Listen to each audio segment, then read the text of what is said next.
ritrovati ad una nuova edizione del TG Flash di New Sicilia. In apertura una tragedia che ha avuto luogo all'interno dell'Istituto Martin Luther King di Favara. Vittima una donna di 60 anni deceduta a causa di un malore che l'ha colta improvvisamente mentre era in servizio.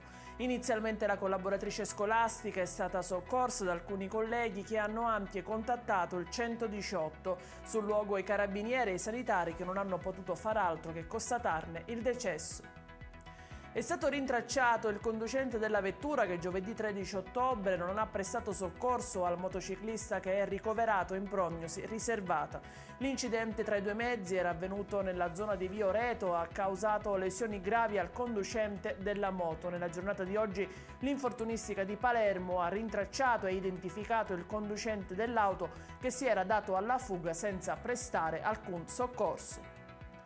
Udienze sospese in presenza nella quarta e quinta sezione civile, inibizioni a magistrati, personale dipendente e avvocati. È quanto ha disposto il presidente del Tribunale di Catania, Francesco Mannino, dopo il crollo del solaio in una delle stanze della cancelleria dell'ufficio del giudice per le indagini preliminari. Ulteriori decisioni saranno disposte dopo la relazione dei vigili del fuoco che oggi sono intervenuti. È in chiusura i carabinieri della stazione di Solarino che hanno arrestato per detenzione ai fini di spaccio di sostanze stupefacenti un pregiudicato del posto di 48 anni.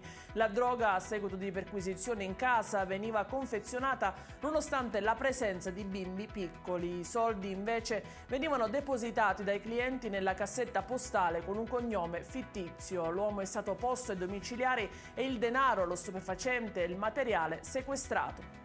È tutto per questa edizione, vi ricordo il prossimo appuntamento col TG Flash alle ore 20.